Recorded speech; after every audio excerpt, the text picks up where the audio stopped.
And what we want to do long term is to build the context engine of the internet.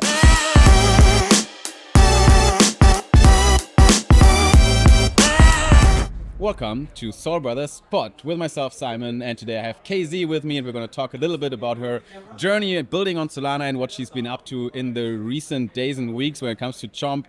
KZ, welcome to the show. How are you?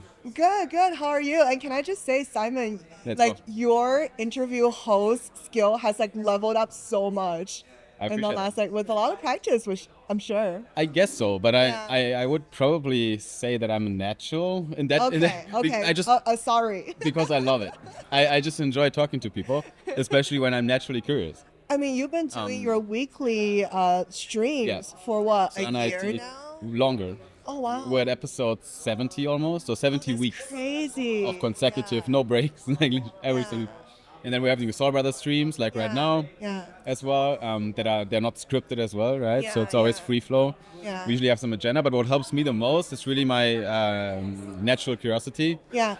Because I'm generally curious about what you're doing and how everything is cooking and what keeps your brain alert these days and what keeps you up at night. I wanna double tap on these things, and usually I think this is where good interviews come from. Yeah. Good, genuine conversations. Not scripted questions that are kind of vanilla. Yeah. Fuck that. And I know we want to kind of turn it back on me, but I just wanted to say a lot of things that you do is a great example for me because it screams consistency. Yeah. I remember the first time I saw you in Dubai. I think we met last April in Dubai, and you were making eggs after a workout. Yeah. And I was thinking oh my god, this is 6 eggs in a pan. 8. How boring? Oh, 8. How boring is it to be eating 8 eggs for every meal? Still do it. Yeah, you still do it, and you work out. It's so consistent, and same with Solana IDEO and same with Soul Brothers. Yeah. I wish I could have this consistency in me. Yeah. I think sometimes there's a lot of drive and motivation. Yeah. But it's not always channeled. Yeah, it's channeled in bursts. But that's fine, isn't it? Consistency. It's some people just work that way. It's kind of natural as well to work in bursts of motivation. Yeah. I think I've heard it from a few founders already that it's actually very efficiently. Would you say you're that type of founder? Do you have sometimes times where you're 2 weeks, 4 weeks, intense sprints and focus on something, but then you also need to take a step back after this and kind of calm down a little bit? Do you work in these kind of sprints, or are you always on? So my co-founder works in spurts because my co-founder is a researcher and he does a lot of cerebral creative work. Mm-hmm. So sometimes he needs 2 weeks or a month of time where he's very much focused on, oh, he's right over there saying hi to me. Yeah, he wants to focus on something, and then all of a sudden this amazing idea comes and then we are all aligned and we work on it. So he definitely works in spurts. But for me, I think I can create consistency, but it only works when I'm when I know I'm dependent upon. So for example, I need to do this consistently for my team. Yeah. I need to do this consistently for my community. If it's me, I'm forget about it. Yeah. Do I need to eat consistently? No. But does the CHOMP community need consistent updates? I'll do that. Yeah, of course. So I don't know if that's the best approach, but that's kind of what has worked for me. Exactly. It always depends what's your drive really. Yeah. It seems like your drive is to kind of stand up to your responsibilities as the founder of the project and towards your investors, towards your community, towards your employees. That is a natural, I think it's a natural feeling and an instinct. I think people people is the most important thing in my life. I decided to join. I mean, maybe one thing that would be helpful for people who are watching is how I got into crypto. I'm actually curious myself. Yeah. Oh, we've never talked about it. I don't think so. I don't know about your past really. Okay. So I am a woman with mysterious past. Oh, there. My first. Let's see what we can get out of her today. So okay, so where should I start? Just from what's your background before crypto? What kind of things did you do back then? Yeah, so I think maybe life background could also be interesting. Yeah. A lot of people don't know that I'm Chinese and I was born in China, but I grew up in New Zealand. Okay. So I was in New Zealand from age 12 to 17. And then I went to the US from age 17 till 24. Okay. And then I actually went back to China and spent 7 years in Shanghai. Wow. And it was in Shanghai where I got started in crypto. But before that, I had about a 10-year long career in non-crypto kind of industries. Yeah. So I started as a product manager for Mattel. You know, Barbie dolls, Hot Wheels, like toys. Okay. So I was a junior product manager there, and I managed and launched their first internal iPad app. This is 2012. Damn. When like iPad was new. iPad was new. People were like, oh, tablets. what is this? Yeah. Apps on tablets. Yeah, tablets. So we made this app that actually helped all of the toy salespeople all over the world from Mattel to not have to put like a bajillion toys in their car, in their trunk, and drive store to store. So instead, they just have all of the rendering and all of the order capability inside of this app. So they can go to a store and be like, look at my toys. This is what's coming, and this is how we can sell. So it was very much like an efficiency improvement tool that we did at Mattel. And then I went on to work as a consultant for Deloitte. On like technology applications, focusing on like the TMT industry, so technology, media, and telecom. And then actually Visa didn't work out because I was in the US at the time, but I was a Chinese citizen. So I ended up actually having a few more stunts, but ended up leaving the US and going back to spending 7 years in Shanghai. Yeah. And in Shanghai, I worked first in education. So I was a product developer and also an educator for programs that focused on improving Chinese students' soft skills. Students what? Soft skills. Oh, okay, cool. So a lot of Chinese students, you know, they have great scores, but they're not necessarily like the most self-aware or critical thinker or best communicator. But when they're thinking about going abroad, those are very important skills for them to have. So I developed a lot of programs focusing on improving those skills and capabilities for them. I did that for about 3 years, kind of going from 0 to 1, like interviewing people, developing the product, training my team, selling the product, delivering it, and all of that.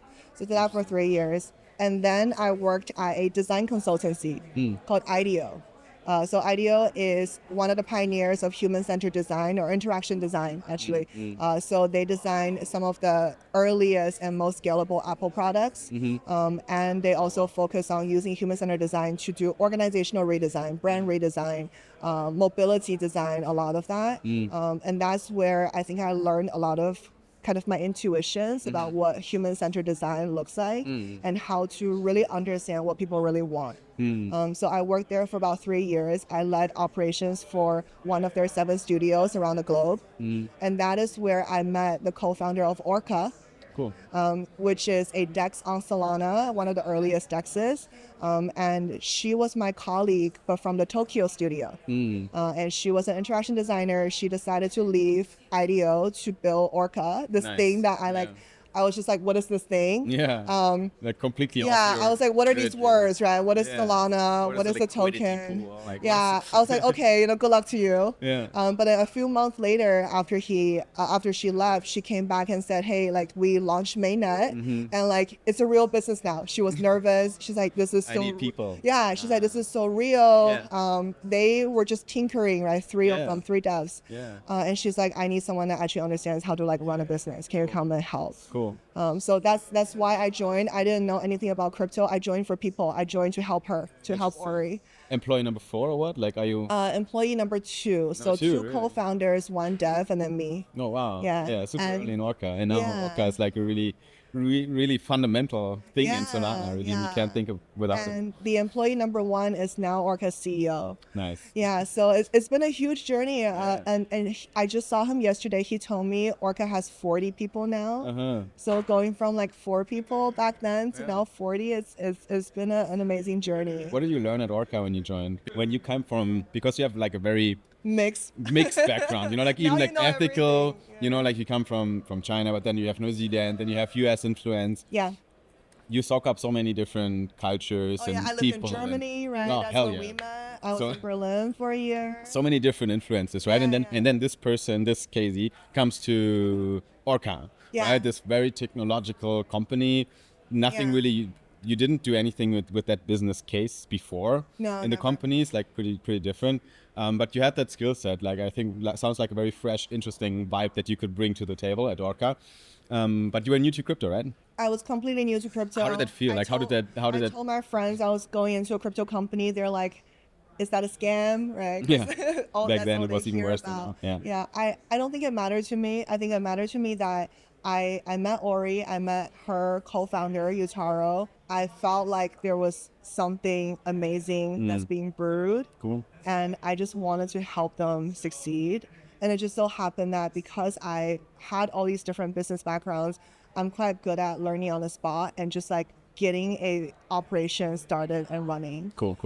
So the crypto stuff I was learning as I go. And I would say my biggest...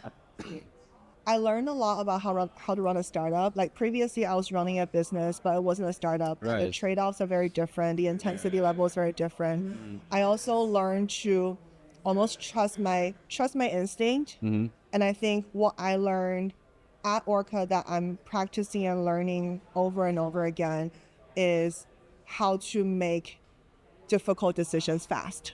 Cool. I think one of the biggest examples, I'm sure you will relate, is firing people. I had my first experience firing someone at Orca, and I was very hesitant to do it. It was always like, if I give him another chance, if I keep building, maybe he would change. Put him on a performance plan for 3 months. It ended up souring our relationship, souring his relationship towards the entire company. By the end, I wish I had just done it 3 months ago. I'm a lot more snappy now, and it's like what I have learned more than anything is it's not really about my personal feelings. And as cruel as it is to say, nor is it about this other person's personal feelings. We can make it as comfortable as possible. We can make it as amicable as possible. But at the end of the day, we need to make the best decision for the business, and that should be above anyone else and anything else. Had to learn that the hard way a few times. So I think that's one thing. And maybe another thing is to not let doubts get to you. Doubts. Doubts. So whenever there's like a phase of difficulty, big challenges, other people might throw the towel. So going back to like trusting intuitions, with startups, there's going to be a lot of things that happen. You just don't know if it's right or wrong, and something that you make a decision on can be wrong today and right 5 years from there. That's right. So it's more about believing in your purpose and your rationale, and just sticking to that rationale, like being nimble enough to like kind of fall back. I hate sounding like a typical tech founder and say like fall back to first principles, but it is that remembering your why, and whenever something is challenging your current understanding, the question that we ask ourselves should be, but does it help me get to my why better? Does it help me get to my original purpose better? And if it is, don't be afraid to admit that you're wrong and make a hard decision. And make that hard decision to change, to pivot, but still falling back on like why you're doing it in the first place, your first principles. What hard decision did you make recently for CHOMP?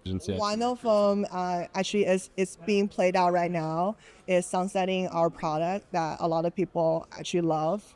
So I'll share some stats here real quick just to show you why it was a difficult decision. We have 50,000 users. We had 2 million individual contributions. And when I say contribution, I mean answers. So CHOMP is CHOMP in its current format is a quiz game. And it's a game where people kind of like answer questions every day. You've played it. We've had a collaboration with Solana ID. So we've had 2 million answers from users. We had thousands of users with over 5-day streaks coming back every day. We had dozens of users with over 100-day streaks. And we had 2 users with over 365-day streak. And this app has only been live for a little bit over a year. It's not like a forever app. So people have been here since day one. And even when we stopped, like slow down development, we saw just like the OG users coming back and streaking over and over again. And that made it very hard for me to pull the plug and say, we don't want to maintain this anymore. But the truth is, it was disrupting our focus. Right? The app is still live. We still had a community. Even if we're not maintaining content every single day or talking to the community every single day, it is in the back of our minds. And like having that initial community makes us kind of like, it's a path dependency. Yet if we want to keep that previous community or the current community and build towards a new community, sometimes the voice in the back of our minds are, but are the old people, the existing community, going to love the new product? Yeah. Should we be building for both? Yeah. Even though we know intuitively this new community could be completely different. And it's another decision that took longer than I would like to admit. We thought about sunsetting for quite a few months, and finally we're doing it. The last day of having active content on our platform is the 14th. And right now, so 3 days from now, and we have a lot of rewards going on to thank all of our existing community for how much they've chosen to spend time with us. But the truth is, we don't want to keep maintaining it. It was a distraction. We might have a completely new target audience, and we want to focus on building a new thing. So that's one of the newer ones. And then there's some firing decisions, but involved in the whole restructuring. Involved in the whole restructuring, yeah. So our team, before and after our most recent raise, looks completely different. Actually, anyone that you have spoken to from our team is not there anymore. Wow. Except for me and Isaac, my co-founder. Some drastic restructuring. Yeah. Some of it had to do with between raises, we were running out of funds. Some of it have to do with just not being the right people. Yeah, of course. And some of it have to do with now that we have more money, let's see how far we can push in terms of getting the best talent possible. Is the recent fundraise already public? Now it is. So it is closed. It is closed around. Yeah, in July, but we never announced it. So this is actually all caps breaking news. Let's go. Okay, so what happened? How much did you raise? We did 2.5 for this most recent raise. Altogether, we raised 3.6 million. How do you call the recent raise? Was it like a serious something, or was it still a seed? Like what stage of the company? I guess this is. I mean, how do you really Depends. know? I mean, it gives me an idea of what stage you're in. I guess. Like if it's a Series B, it's like, oh damn, like you guys. No. Series B, mark my words, will be like not just single-digit millions. It's like seed or pre-seed, I guess, because previously we did friends and family. Yes. Okay, that puts things into perspective, and then so the OG CHOMP is sunsetting, and then the new CHOMP. The new CHOMP is going to be the same brand. We are rebranding right now, but we're keeping Chompy. Cool. I wish I had it with me. Where's it? Where's Chompy? We're in short supply because so you have one, right? I don't have one. I don't have a Chompy. No, I don't receive one. I'm so I need one. Yeah. We only have 5 total left because we did like one batch and everyone loved it, so we kept giving it away. So I get one someday. I didn't bring one today because I was afraid of just giving it to the first person and then I'm gonna be running. You gotta hide it. You gotta. Keep it safe. We have this purple alligator who is this really cute mascot. And when we're thinking about rebranding, we're like, if we change the name, can we still have Chompy? Right. You know, if the branding is not purple anymore, can we still have a purple alligator? But we ultimately just decided to keep Chompy because everyone responded so well to it. Yeah. And we're almost designing a rebrand around this character. But so that consumer brand will still be called Chomp because we still want to keep Chompy. And then we are elevating kind of the branding to talk about the protocol layer a little bit more. Because what people don't realize is the consumer product is a data acquisition tool for us. And what we want to do long term is to build the context engine of the internet. We want people to see a piece of information and be able to have all of the context associated to make their own judgment about do they believe in it or not. Wow, So maybe to reel it back a little bit, a question for you, Simon, is do you believe what you see on the internet today? Mostly. Actually, I do, unfortunately. But why do you say unfortunately? Because I know that it's so easy to fake, or it's so easy, like nothing is for granted really, right? There's like breaking news on Twitter. No one tells me it's really true. Right. But my brain quickly, right now I'm still, I guess it's because the way I grew up. A lot of the things we saw on the internet were actually true.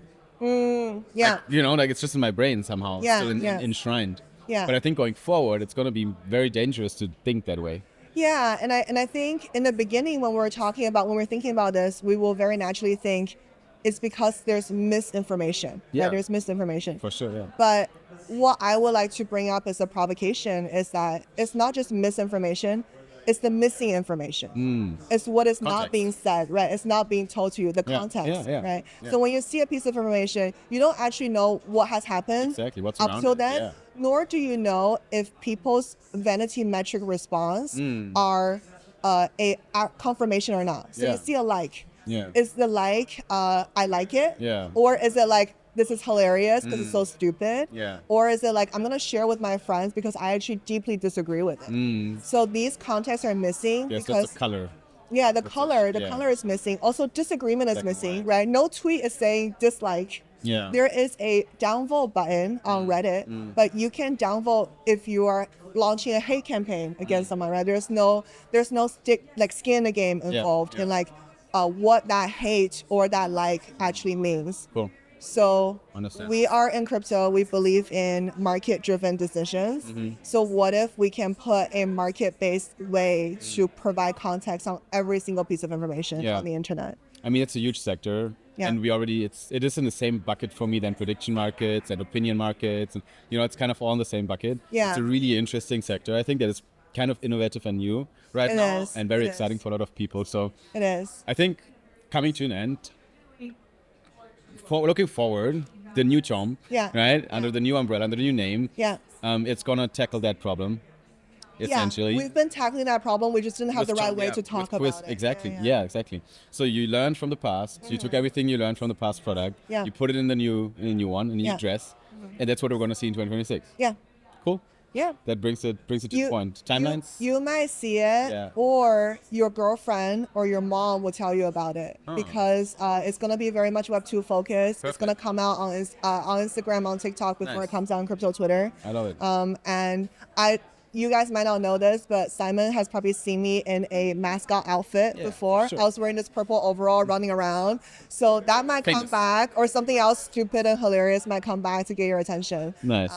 But keep an eye out for Chomp and for Chompy.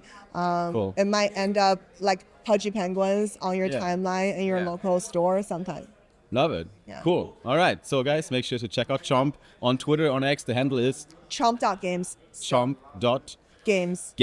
Chomp.games on Twitter, and you can find KZ as well on Twitter. Obviously, your handle is Kzizzle. Kayzizzle. You got it. So make sure to give it a follow and see what's happening. Also, make sure to subscribe to Star Brothers Pod because we're shipping lots of content in the next couple of weeks. So thanks for tuning in. We'll see you at the next one. Thanks, KZ, for joining. Thanks, bro.